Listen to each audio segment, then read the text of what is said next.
Hello, Namaskar. This is Firstpost and you're watching Vantage with me, Palki Sharma.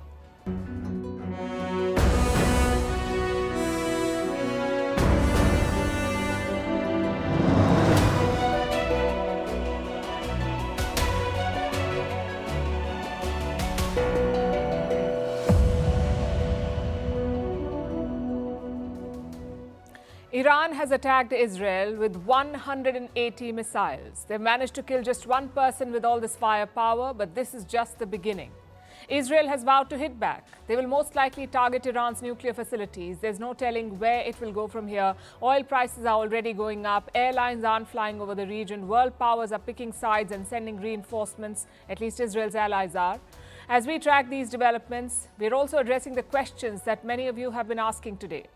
How did Iranian missiles land in Israel? Did the Iron Dome fail? Was the Mossad headquarters attacked? Who will win this war? Who has more firepower? How are the odds stacked? And what is India's position in this conflict? As of now, New Delhi has expressed concern and questioned Israel's war tactics in Gaza. Meanwhile, Russia has struck a trade deal with Pakistan. How should India see it? And a bird in Europe has come back from extinction. We decided to wrap up with a story of hope after all the news of war. First, as always, the headlines.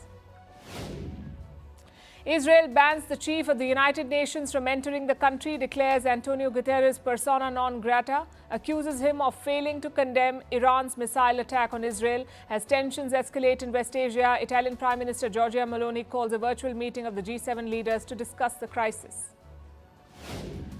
Ukraine withdraws from the eastern town of Volodar, handing Russia one of its most significant territorial gains in weeks. Moscow has been trying to capture this town since its invasion in February 2022. Kiev's withdrawal raises wider concerns over its ability to defend its front line. In Pakistan, Imran Khan's party, the PTI, protests across Punjab defying the ban on public gatherings by the Maryam Nawaz government. The PTI workers demand the release of Imran Khan. Police arrest few of the party leaders and disperse the demonstrators. Imran Khan, the former Prime Minister of Pakistan, has been in jail since August last year. Samsung to cut thousands of jobs. 1 in 10 posts could be axed. The layoffs will hit operations in Southeast Asia, Australia and New Zealand. Samsung is the world's largest memory chip maker. The South Korean firm employs around 250,000 workers. More than half of its total workforce is abroad. And Somalia bans plastic bags, imposing a long-delayed ban on single-use plastic to help tackle pollution. The law was first announced in February. Somalia is the latest African country to join the fight against non-biodegradable waste. Kenya has one of the world's toughest bans on plastic bags.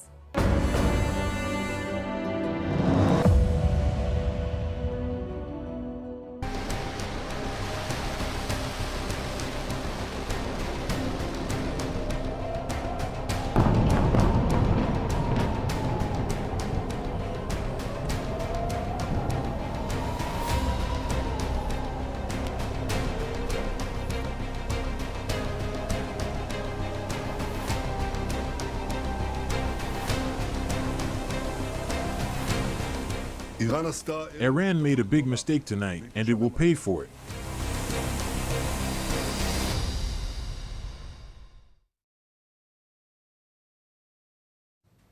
"180. That's the number of missiles Iran fired at Israel last night. It was a massive attack. And Israel says it won't go unanswered. Benjamin Netanyahu has declared that Iran will pay for this operation. So with every passing hour, the situation in West Asia is becoming more tense. Just take a look at the pictures from last night. These may look like fireflies, but these are Iranian ballistic missiles.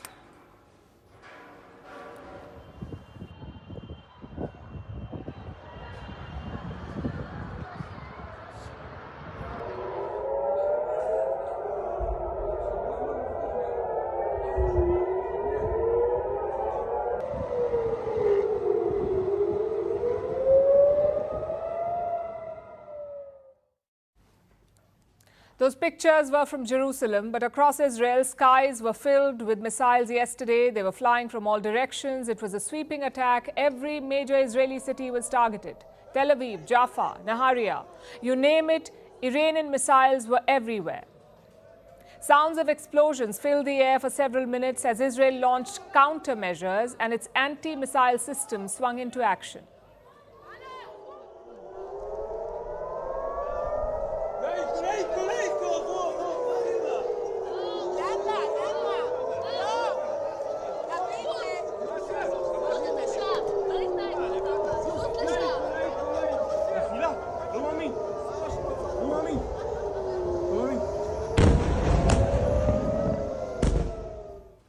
Israel says there were no major casualties. It was largely able to fend off this attack, but Tehran is challenging this claim. It says 90% of the Iranian missiles hit their targets. That's what Iran is saying. 90% hit their targets. It's difficult to verify either version at this point. There are multiple conflicting reports. Like always in the fog of war, truth is the first casualty. But one fact is indisputable. Iranian missiles did breach Israeli defenses. Several pictures like these have emerged. Missile shrapnel was found at multiple spots across Israel, also in the West Bank, killing at least one Palestinian. La ilaha illallah. La ilaha illallah. فوت يا شباب فوتوا.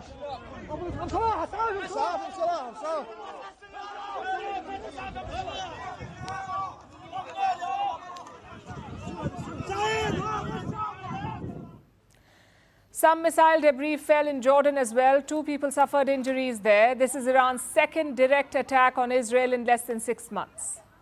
Tehran named this operation True Promise 2. True Promise 1 happened in the month of April this year, and it was very different. Back then, Israel had carried out an operation in Syria. Israel had launched a strike targeting an Iranian diplomatic mission in Syria, so Tehran retaliated. It launched more than 100 missiles. It was quite dramatic, but it was a performative strike. The idea was not to inflict damage. It was to be seen as striking back, to be seen as doing something. Compared to that, yesterday's attack was far more significant, both in terms of scale and ambition. It was meant to hurt. While Israel managed to contain the damage, tensions remain high. Israelis are anxious about what may come next. So last night I was a bit afraid because my parents have just arrived here from Australia for Chagim, and so I felt responsible for their safety. All my friends in Australia and from overseas, I felt that they were more afraid because they kept on sending messages, are you okay, are you okay, are you okay? Well, it was scary, except especially the children and the kids started crying. But we passed it. It's not the first time. I hope this is the last time. And I hope that Israel will react very soon and strong. So that's the mood in Israel. People are tense, but as you can see, they're out and about. What about the other side? People in Iran are celebrating. When the attack was announced, Iranians took to the streets in large numbers. There were celebrations in Iraq as well, also in Lebanon and Gaza.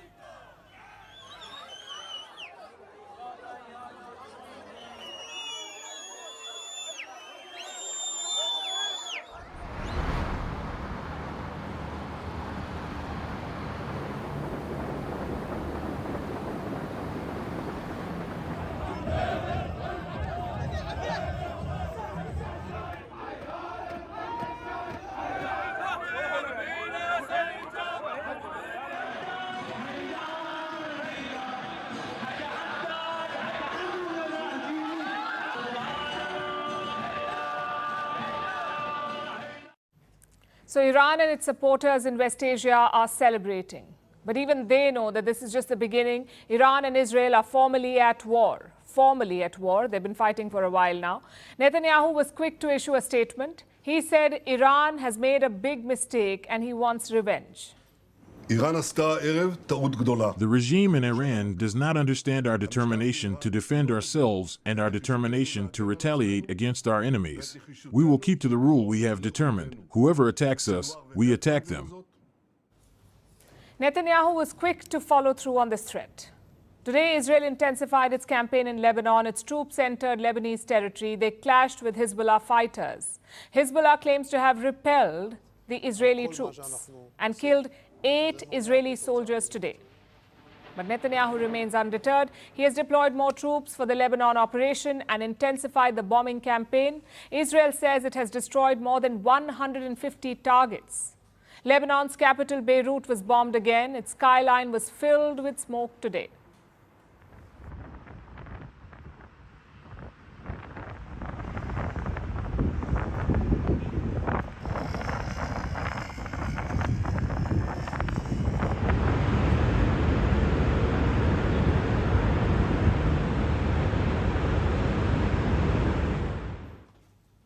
What about Iran? Well, Iran is not backing down either. Its president issued a statement today. That's Masoud Pezeshkian, the Iranian president. He said Iran's operation was a response to Israel's actions in Lebanon, the attacks against the Hezbollah. Pezeshkian says Iran will strike again if Israel does not stop. If Israel want to respond to the last night's attack, they will face a more severe response. Israel's Iron Dome is more fragile than glass, and the world needs to stop them and put this apartheid regime in their place. So both Israel and Iran are making fresh threats. No side wants to retreat. There's little room for diplomacy at the moment. As things stand, this war will continue.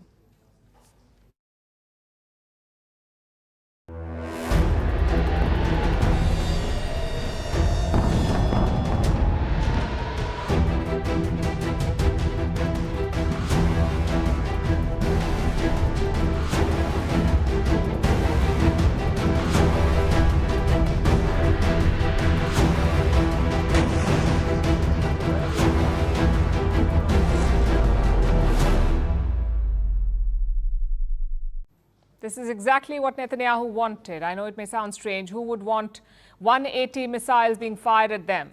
Well, that's Benjamin Netanyahu for you. He sees this escalation as an opportunity to do what? To reshape West Asia, to settle his scores with Iran. Just look at his actions over the last year. Excessive force in Gaza, direct attacks on Tehran, killing the Hezbollah chief in Beirut. All of it confirms one thing. He was needling Iran all the time, basically spoiling for a direct confrontation, and now he has got it. The Israeli Prime Minister addressed a security meeting yesterday. He promised to make Iran pay. Iran made a big mistake tonight, and it will pay for it. The regime in Iran does not understand our determination to defend ourselves and our determination to retaliate against our enemies. Apparently, there are those in Tehran who do not understand this either. They will understand. We will keep to the rule we have determined. Whoever attacks us, we attack them. That's a strong statement, and expect Netanyahu to follow through. He couldn't do that the last time. Iran launched its first direct attack in April this year, but Israel's response was limited, a bit half-hearted. This time, he is in a better position. Netanyahu is more popular at home. His allies have closed ranks behind him, and on the battlefield, he's making constant gains. So it's the perfect opportunity for the Israeli Prime Minister, and he knows it. This week, he spoke to the Iranian people directly. He hinted at a regime change in Tehran. But you know one simple thing. Iran's tyrants don't care about your future, but you do. When Iran is finally free, and that moment will come a lot sooner than people think, everything will be different. Our two ancient peoples, the Jewish people and the Persian people, will finally be at peace. Now, let's be clear. It's not like people in Iran were logging on to X to see Netanyahu's speech. It wasn't meant for Iranians. It was meant for the world. Netanyahu was basically broadcasting his intentions. He knows that Iran's regime is weak, so he's looking to capitalize. The question is how? How will he do it? Reports say Israel will attack Iran within days. And the targets? A lot of theories are floating around. Iran's nuclear facilities are said to be on the table. So are its oil refineries. Now, these would be high-profile targets. If Israel attacks them, if Israel attacks Iran's nuclear facilities and oil refineries, it wouldn't just be an escalation, it would be an all-out war. Israel also has lower impact options, like destroying air defense systems or conducting targeted assassinations. Let's look at the specifics.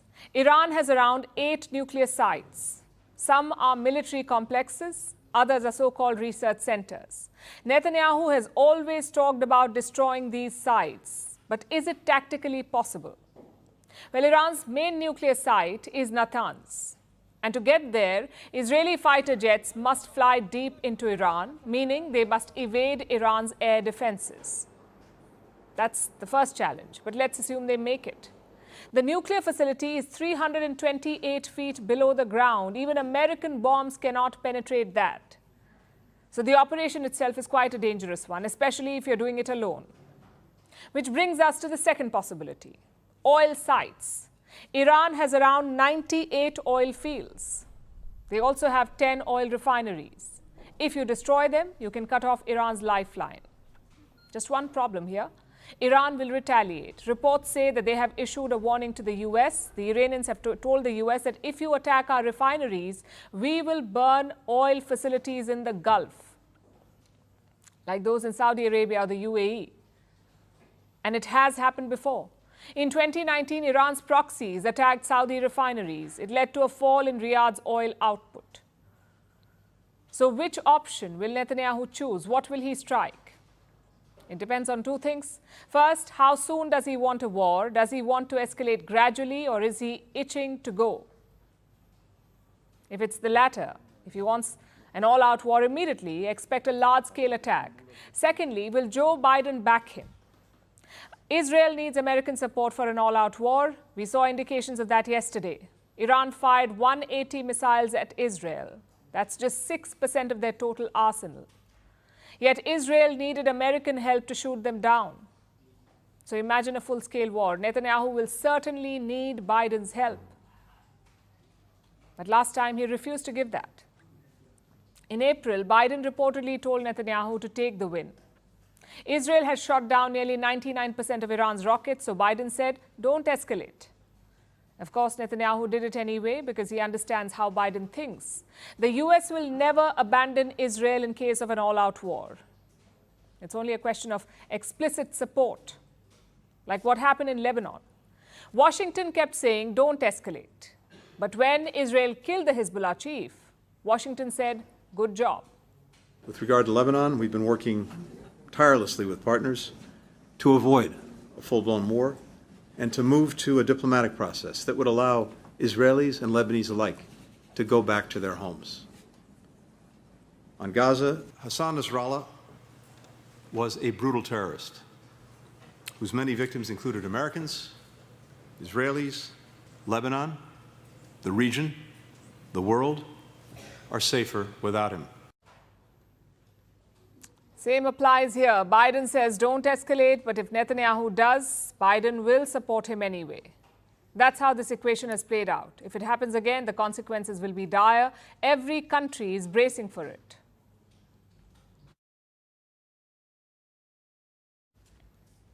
Some countries have picked sides. Some remain neutral, but all of them are watching this closely. Because this is West Asia, conflict here affects the entire world. Most Western countries are backing Israel. They have criticized Iran for yesterday's attack. Make no mistake, the United States is fully supportive of Israel. We stand with Israel and we recognize her right to self-defense in the face of this aggression. As expected, the West supports Israel no matter what. But are they also helping Israel militarily? Well, the US sent some firepower this week. They have deployed thousands of extra soldiers in West Asia. Their total strength is now 43,000 US soldiers in West Asia. More warplanes have also been sent, like your F-15s, F-16s, and F-22s. Plus, you have the big warships. One carrier strike group is already in the region. It is led by the USS Abraham Lincoln. Meanwhile, a second carrier is heading there, the USS Harry Truman. So American firepower has nearly doubled. And what's their mission? One is to defend Israel, and two, to possibly help with evacuations. You see, more than 86,000 Americans live in Lebanon. Washington is asking them to return home. American citizens in Lebanon should follow the guidance from the State Department, which is to find civilian commercial means to depart, because in extremis, we may not be able to get them out safely. The UK is doing the same. They're sending 700 soldiers to Cyprus, which is an island country off Lebanon's coast. Again, the official reason is evacuation. There are nearly 6,000 Britons living in Lebanon. London has asked them to leave immediately. France has the same strategy. They helped Israel shoot down Iranian missiles. They're also sending a warship to the eastern Mediterranean. What for? For evacuations, they say. So the West is basically covering all bases. They're backing Israel, they're pushing for de-escalation, and at the same time, they're making contingency plans and getting their people out. What about the other side? Well, Russia's role is quite interesting here. Reports say Iran informed Moscow before launching this strike. We cannot verify this information, but the timing is certainly interesting. Russia's Prime Minister visited Iran this week. He met Iran's president on Monday, and the next day, on Tuesday, the attack happened. So did Tehran have Putin's blessings? Or was it just a coincidence? With Vladimir Putin, you never know. But either way, he's been critical of Israel. Moscow blamed yesterday's attack on America's failures. They said Biden was clearly helpless. So that's where Russia is. Then you have China. Beijing has pitched itself as a champion of Palestine. So they too have slammed Israel. China said the war in Gaza is the root cause of the wider escalation. So a Gaza ceasefire is top priority. Now the problem here is pretty clear. The West is all in with Israel. They have no influence over Iran or Hezbollah. On the other side, it's the same. Russia and China are all in with Iran, so they have no influence over Israel. So what's the way out? Who can possibly negotiate a de-escalation? Maybe the Gulf states. Last time, they helped Israel shoot down Iranian drones.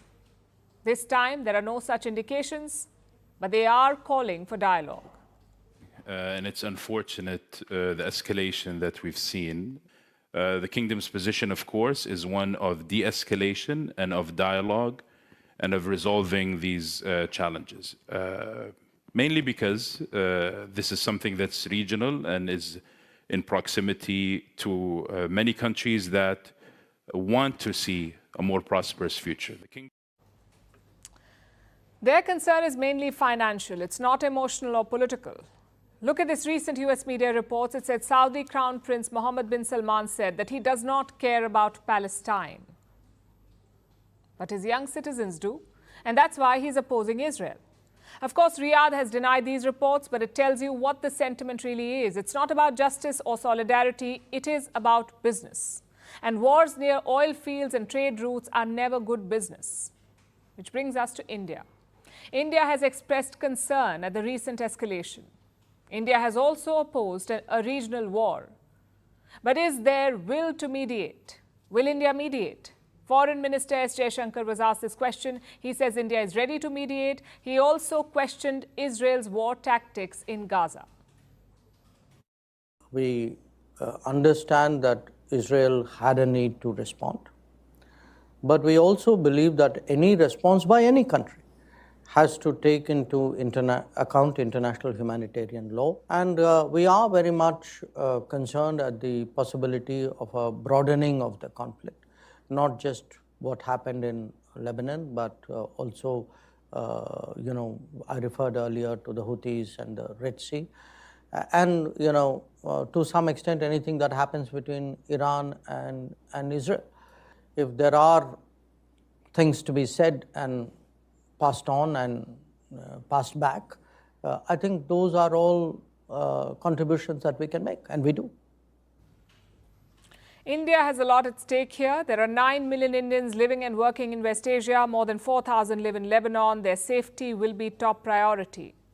New Delhi has already advised Indians in Lebanon to leave. Yesterday, they also issued an advisory in Iran. Citizens have been asked to exercise caution and restrict travel. India may have an interest here, but mediating won't be easy. On the one hand, India is accused of arming Israel. On the other, India is holding joint drills with Iran. It's a unique but difficult position.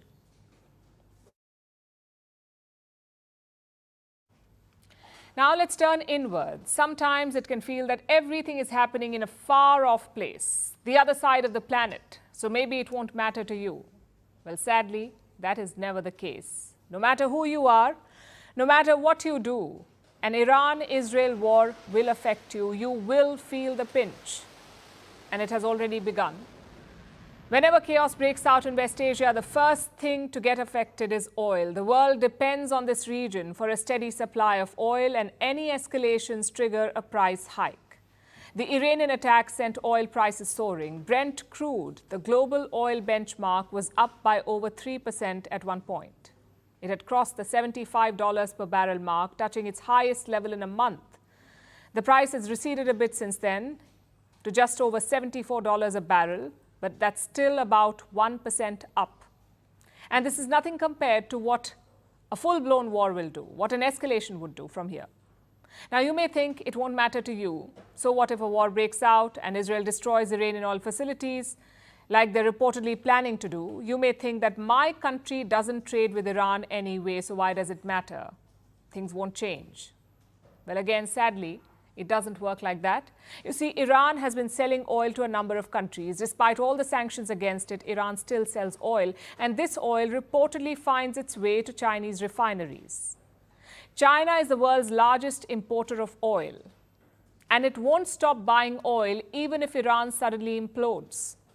If that happens, if Iran implodes, China will just change suppliers. They'll buy from elsewhere. They will increase imports from other sources and cause prices to surge. So if the war escalates, your oil will get more expensive. Petrol, diesel, kerosene, pick your poison, everything will get more expensive, and that means inflation. Oil inflation will lead to overall inflation. Increased fuel costs mean that transportation becomes expensive. Ships charge more for cargo. Trucking firms charge more to transport goods, and soon your little made-in-China plastic spoon becomes twice as expensive. The cost of everything goes up. And the whole world is back to 2022, back to dealing with a cost of living crisis. We were just coming out of an inflation spiral. Just 2 weeks ago, the US Federal Reserve cut interest rates. Things were looking up, so the Fed decided to slash rates. But you can forget about all of that if this war escalates. Inflation will go up, so the Fed will go back to raising rates. Every country will most likely follow suit, meaning all your loans will get more expensive. Home loan unaffordable, personal loan unsustainable, credit card debt downright brutal. This will be the case for every single country again. And the true cost will only become evident after a few months, because inflation moves after a bit of a lag. The most immediate change might be to airfares. The airspace over Israel was shut during the missile rain. It was subsequently opened. But airlines are not taking any chances. And rightly so. Flights have been diverted. If the fighting escalates, West Asia will become a no-fly zone. Flights will be cancelled or rerouted, making air travel more expensive almost immediately.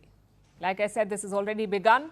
Airlines like Lufthansa, KLM, and Swiss have suspended flights. Some flights from Germany to India were turned around.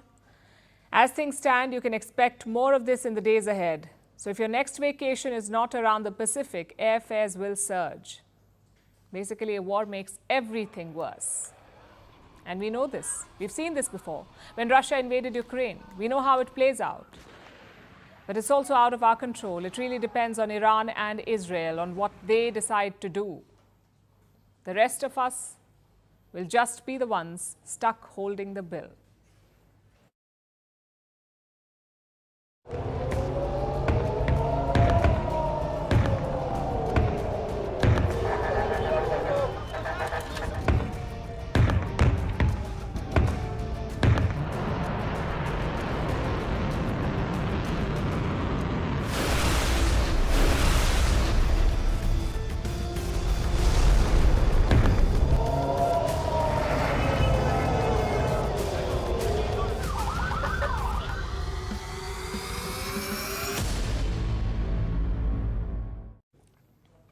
Every time Israel is attacked, you hear about the Iron Dome, the impenetrable shield. It's basically an air defense system. It ensures that projectiles do not hit Israeli targets. Instead, they're blown up in the sky. After the attack in April, everyone praised the Iron Dome, but this time there is no such celebration. Some Iranian users are in fact mocking it.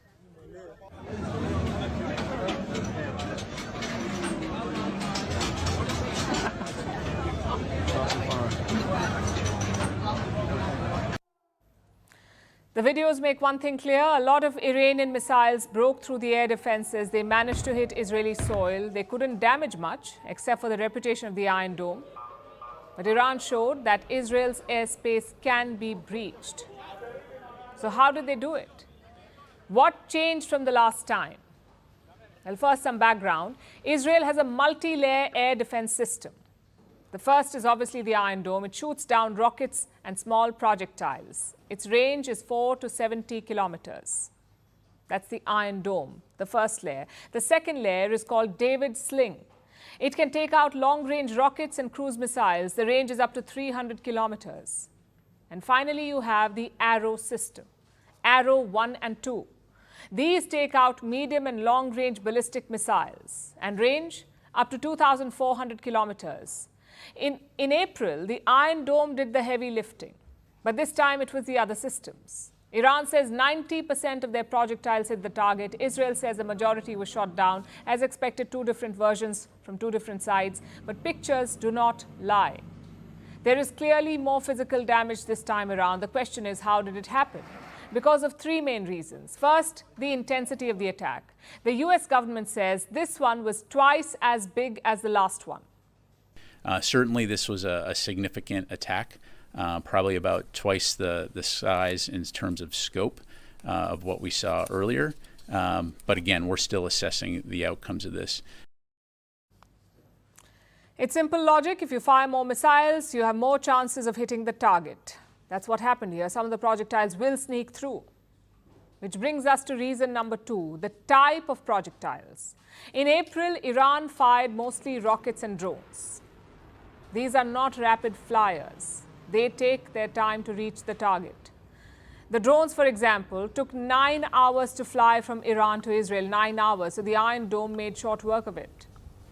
But this time, Iran stepped up. They fired 180 ballistic missiles. Now, these are lethal weapons.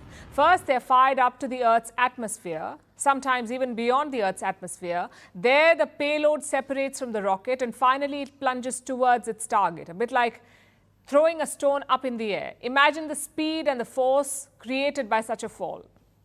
It makes intercepting them very difficult.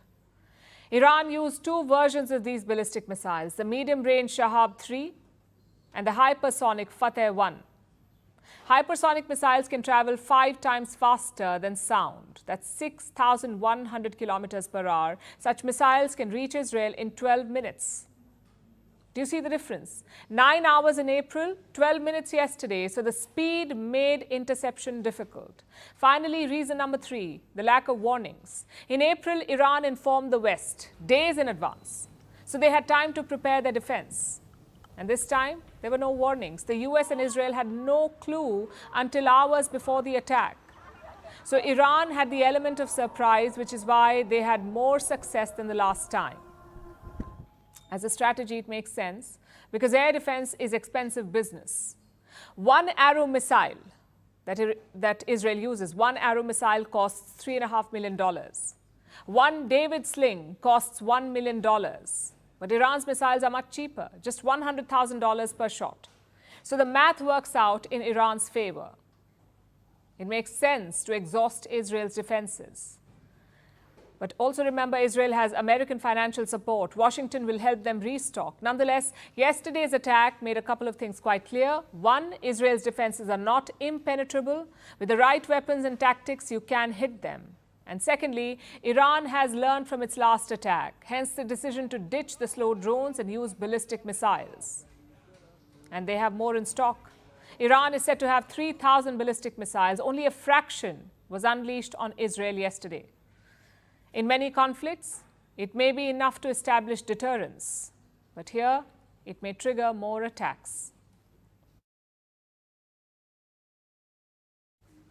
When Iran fired 180 missiles last night, its target was military infrastructure in Israel, including air bases, radar installations, and the Mossad headquarters.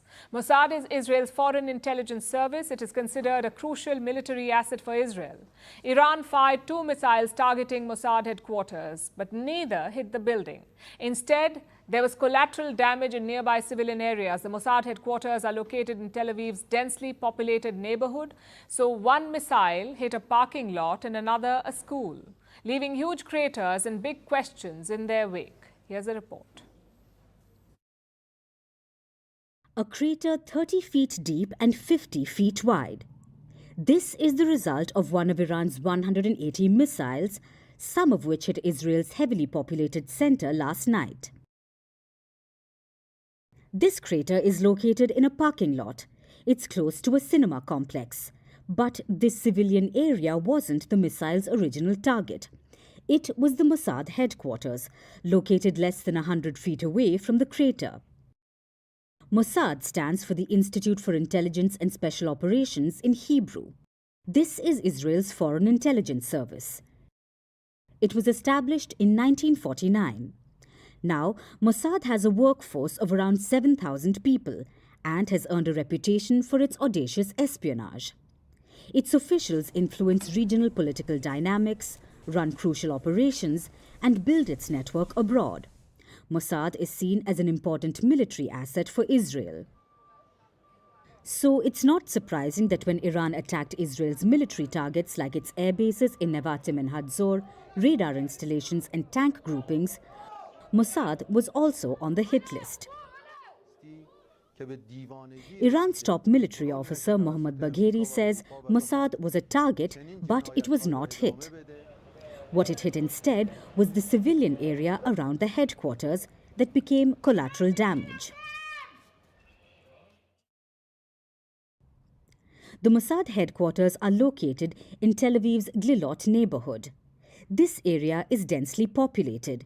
It's packed with residential and commercial buildings. According to reports, at least 2 missiles aimed at Mossad caused damage near it. One missile hit a road near the intelligence service building, leading to the huge crater. The second exploded near a school in a town in central Israel and caused extensive damage to the building and created another large crater outside. No casualties or injuries have been reported so far. But the attack targeting Mossad raises a lot of questions, not just for Iran, but also Israel. The Mossad may be considered a part of military infrastructure, but its headquarters are located in a busy civilian area. So, when it's seen as a military target, this poses heavy risks to the bustling city with civilians around it. Critics say that this is a strategic choice for Israel. Its very location offers Mossad protection. The Mossad headquarters rarely come under attack. But rare doesn't mean never. On September 25th, Hezbollah fired a ballistic missile targeting Mossad headquarters. This attack came after the recent attacks in Lebanon, where pagers and other wireless devices exploded, and amid Israel's bombardment of Lebanon. The missile launched by Hezbollah was intercepted by the Israeli air defense system. But yesterday's missile barrage is proof that Israel runs the risk of real damage in case Mossad is targeted.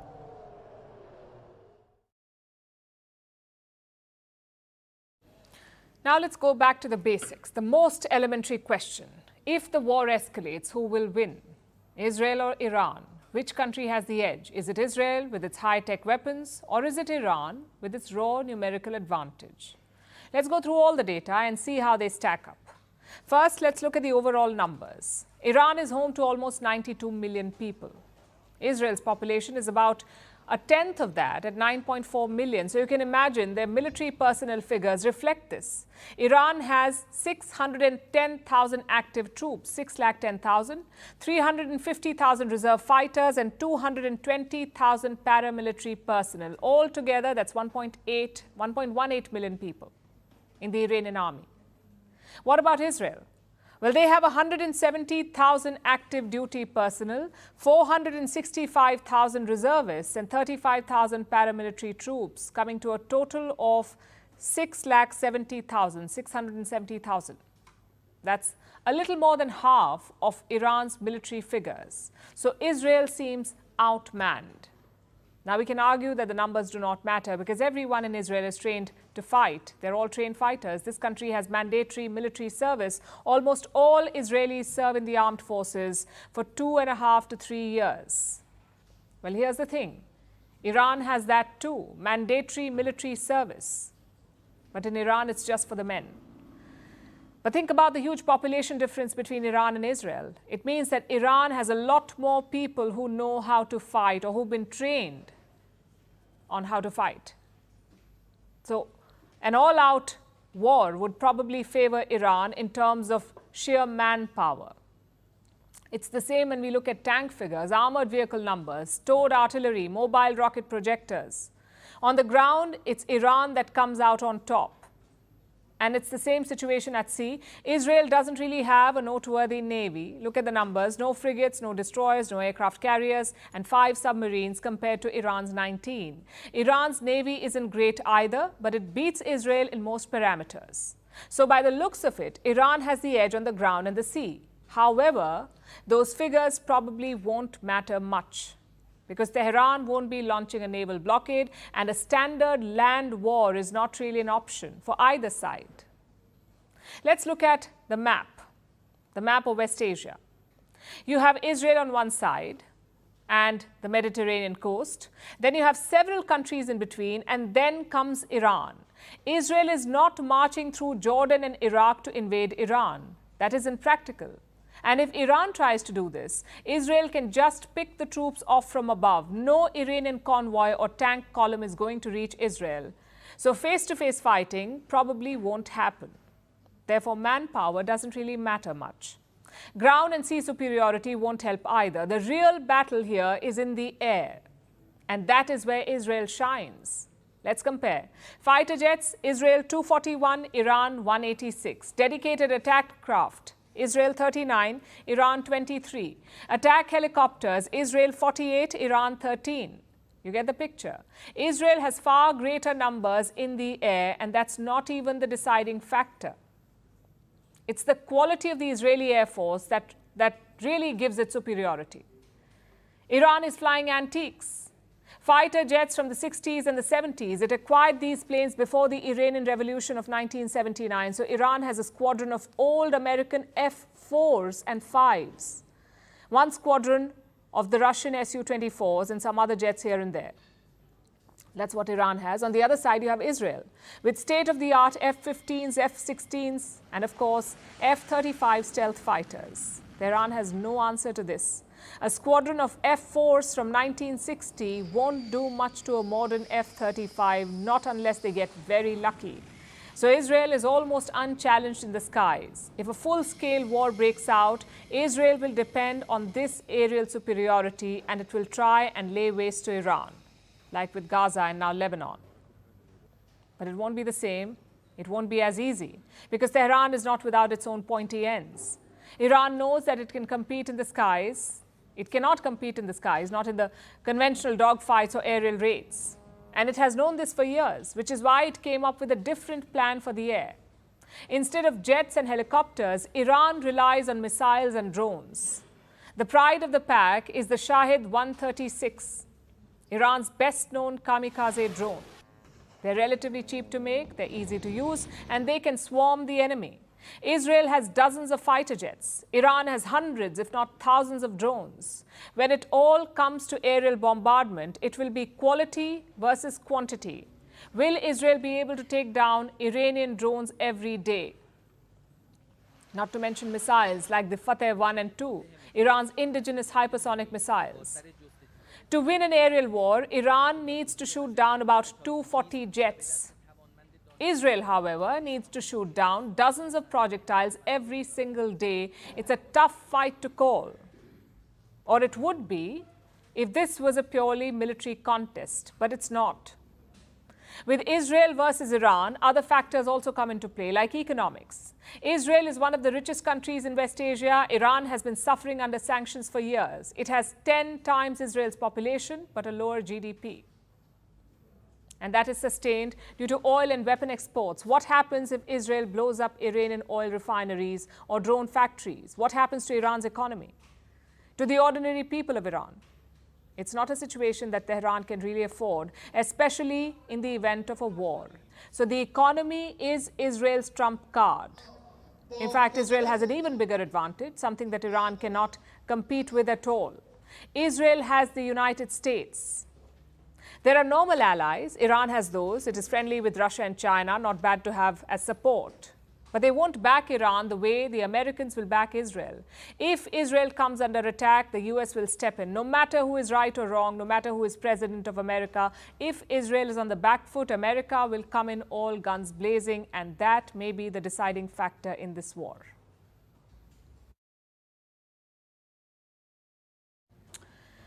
Now let's talk about Pakistan and Russia. You heard it right. Pakistan and Russia, they've struck a new trade deal. And this is not your usual trade deal where money changes hands. Pakistan and Russia will barter goods instead, like in the olden days. Pakistan will supply tangerines and rice to Russia.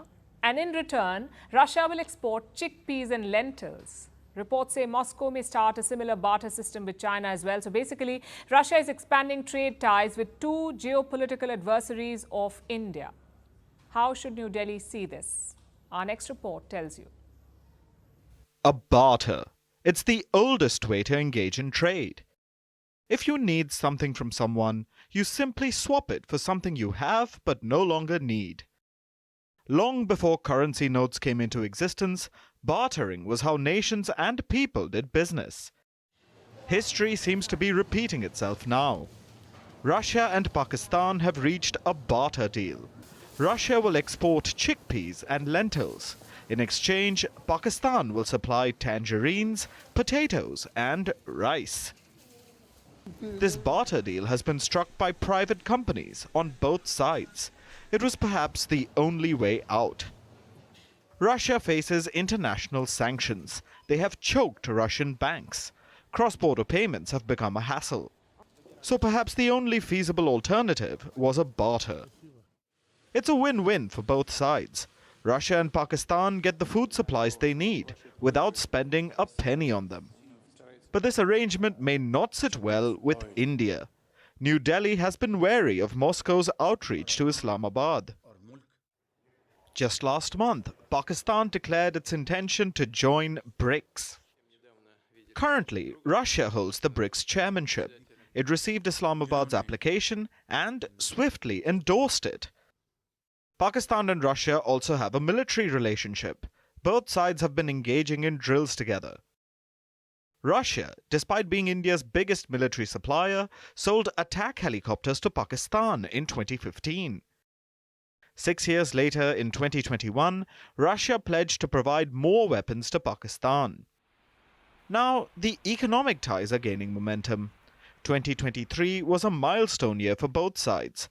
Pakistan's trade with Russia reached $1 billion, a new record. This comes as Russia is trying to strengthen its economic ties with India. The Russian president himself has praised India's economic policies in the past.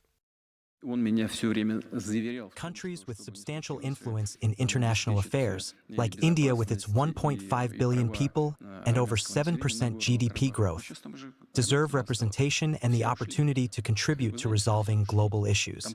India's high-tech exports are growing exponentially, making it stronger each year under Prime Minister Modi's leadership. Russia's barter deal with Pakistan is a move born out of necessity. Western sanctions have undoubtedly limited Moscow's choices. But even Putin knows that he must tread carefully. India has been a long-standing friend for Russia, yet Moscow's deepening ties, first with China and now with Pakistan, could create tension. In geopolitics, even something as simple as chickpeas and rice can muddy the waters.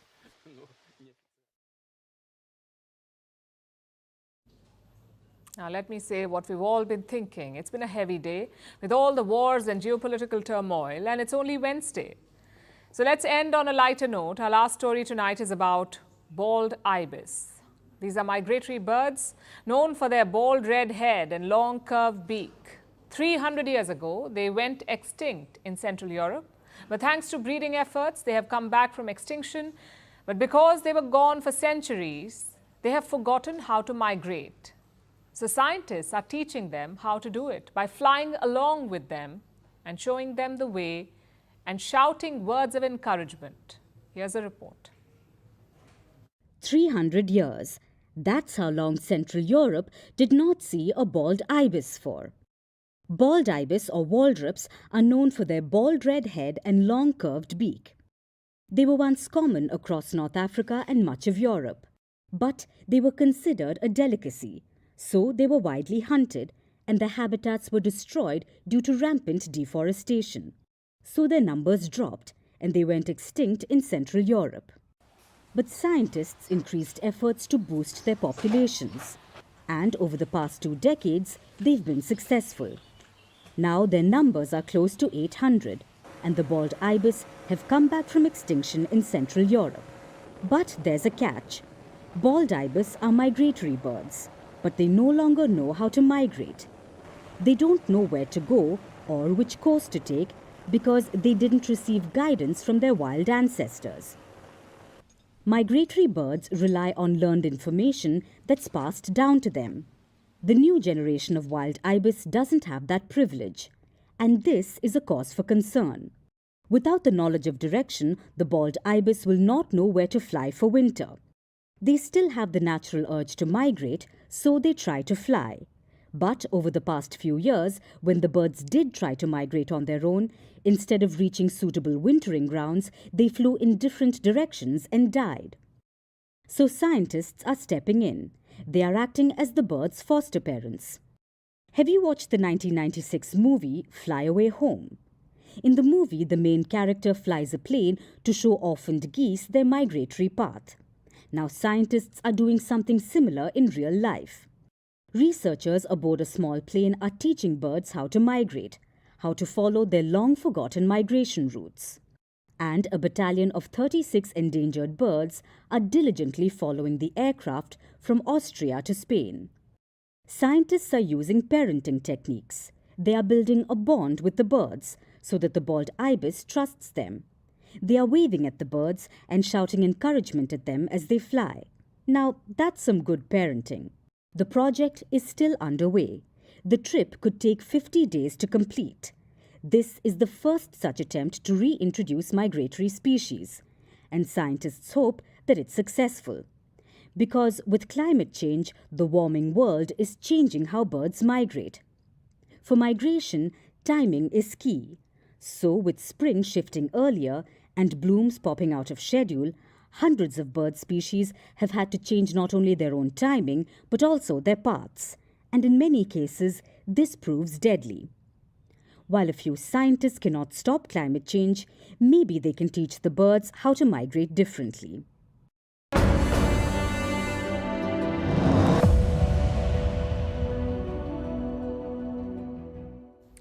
So all this news of escalation and attacks, most of the world is quite depressed by it. They're concerned about the possible fallout. Not social media, though.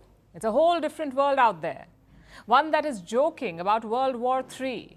Granted, it is disturbing, but it's also a commentary on the times we live in.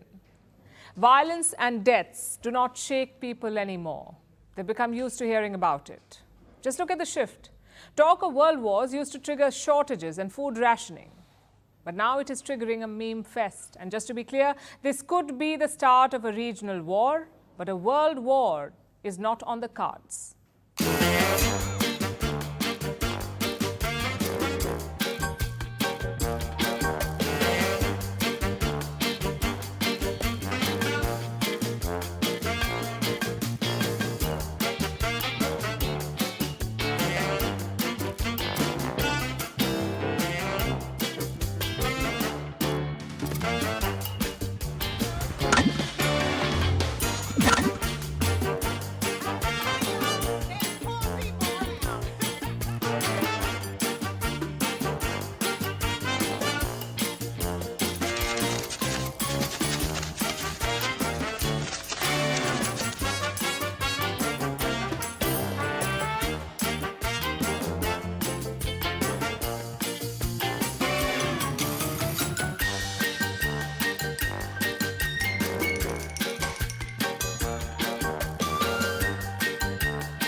it's time for Vantage Shots, images that tell the story.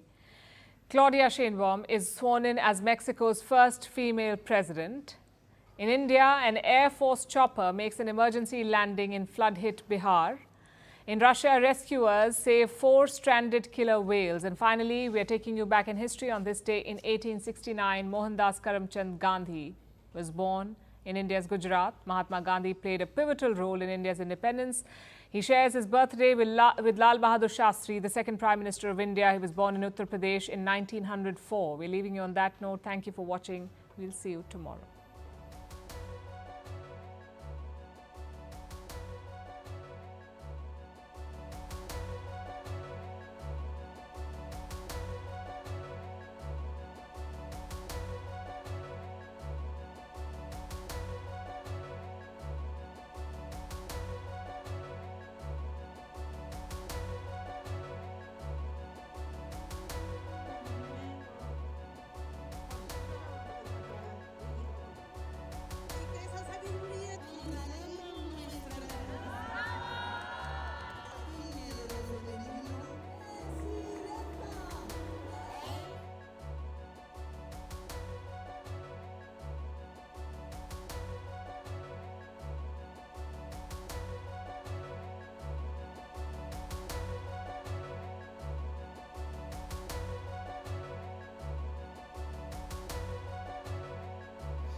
Начался прилив. Надеюсь, что все будет хорошо.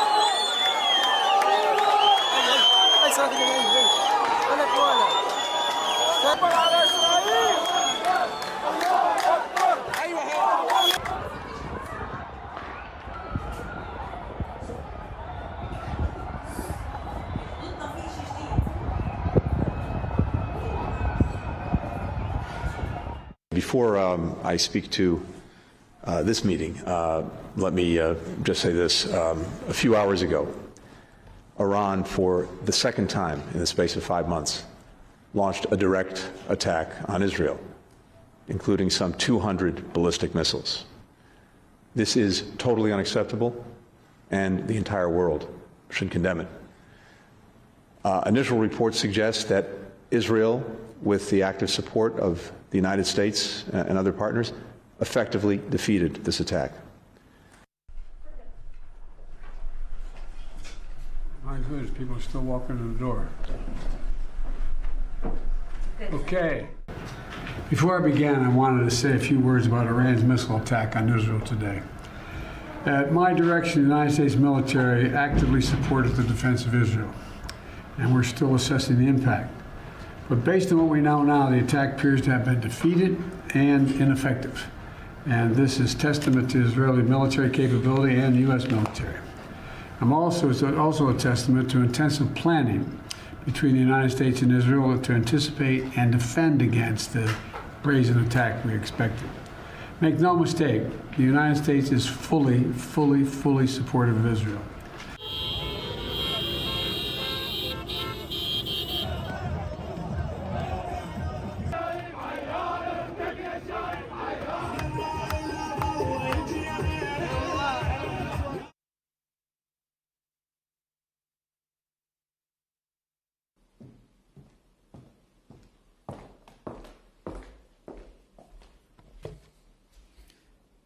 Good evening. We stand with Israel and we recognise her right to self-defence in the face of this aggression. Iran must stop these attacks, together with its proxies like Hezbollah. Iran has menaced the Middle East for far too long. Chaos and destruction brought not just to Israel, but to the people they live amongst in Lebanon and beyond. Make no mistake, Britain stands full square against such violence. We support Israel's reasonable demand for the security of its people.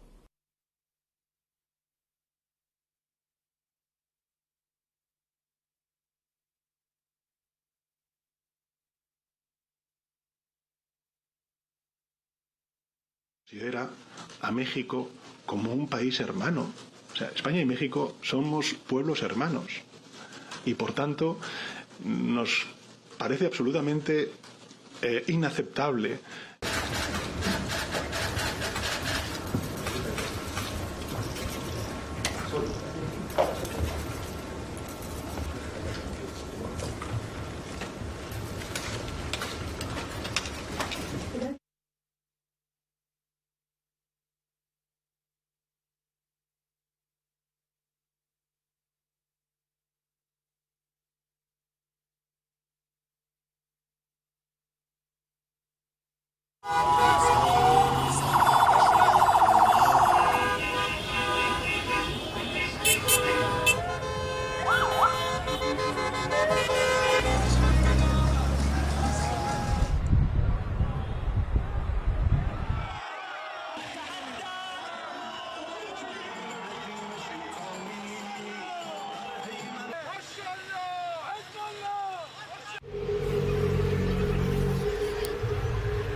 هسه دنكامها شباب يلا عوني ابعد ابعد مش حد صار نقل يجي عندنا يلا ارفعوا تعال على الشارع في شارع وين عطي وصل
With the will of the powerful God, for the revenge of the blood of the late martyred fighter, Ismail Haniyeh in Tehran, and violation of national sovereignty of the Islamic Republic of Iran, and also the recent criminal acts of this criminal regime in killing the commanders and the great leader of Hezbollah and great fighter Mr. Syed Hassan Nasrallah, and also the noble general and martyred of the Revolutionary Guards Major General Abbas Nelfrishan, and also for revenge of the blood of the innocent children of Gaza, and also the resilience of innocent people of Lebanon.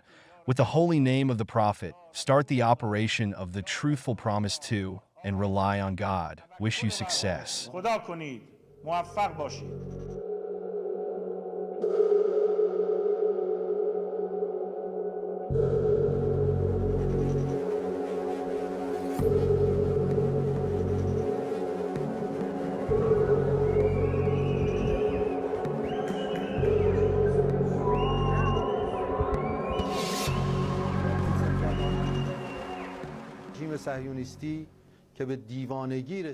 If the Zionist regime that has gone crazy is not controlled by America and Europe and wants to continue these crimes, or wants to do anything against our sovereignty and territorial integrity, Tonight's operation will be repeated several times stronger, and all their infrastructure will be targeted.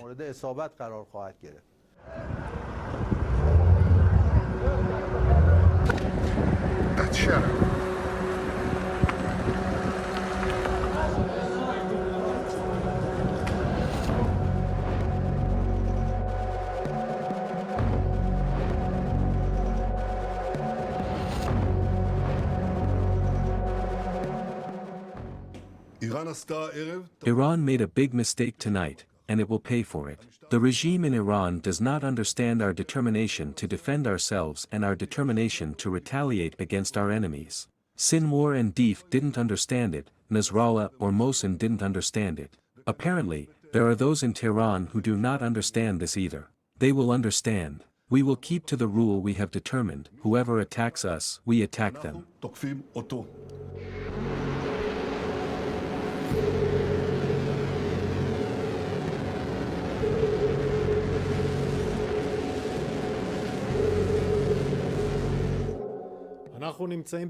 We are on high readiness on the defense and the offense. We will protect the citizens of Israel. This fire will have consequences. We have plans. We will act at a place and a time of our decision.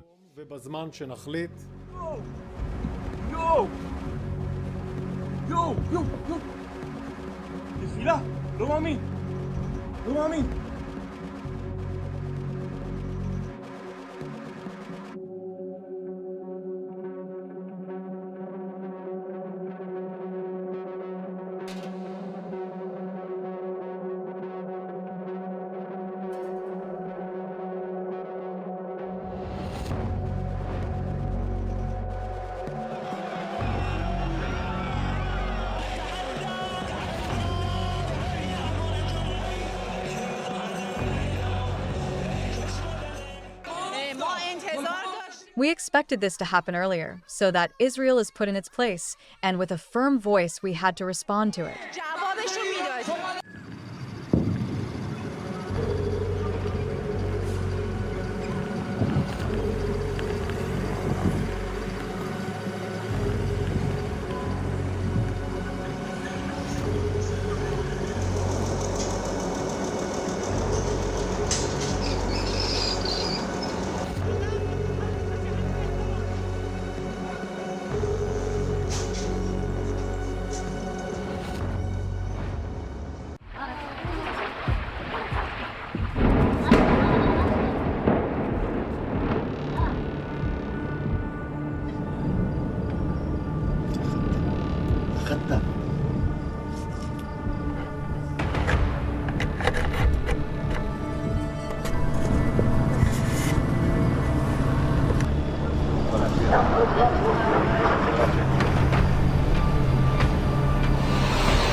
Hezbollah planned to launch their October 7th attack from villages across southern Lebanon, where they have been building up their arms capabilities and forces for the last 2 decades. Hezbollah also dug tunnels under homes in these villages close to the border with Israel.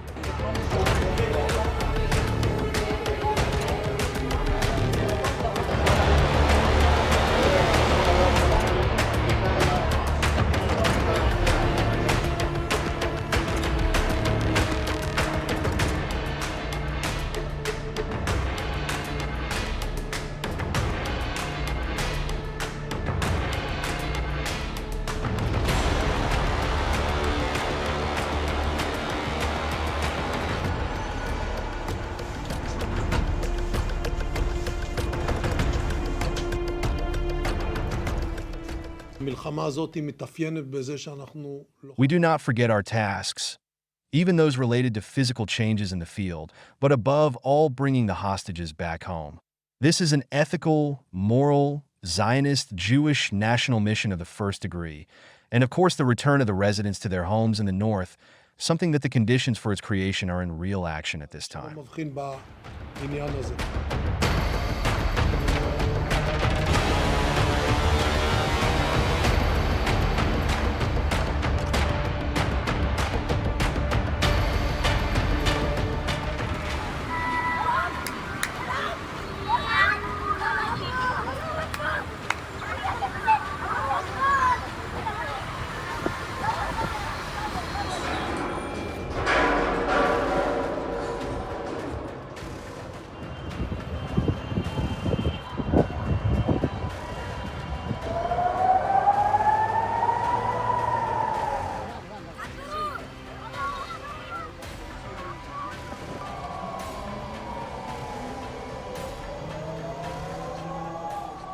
Secretary General expressed his extreme concern with the escalation of the conflict in Lebanon. He appeals for an immediate ceasefire. An all-out war must be avoided at all costs, he said, and the territorial integrity of Lebanon must be respected. The Secretary General spoke earlier this morning to Prime Minister Najib Mikati of Lebanon. He told the Prime Minister that the United Nations system in Lebanon was fully mobilized to assist all those in need in the country. The Secretary General's representatives on the ground will continue their efforts to do everything possible to de-escalate the situation.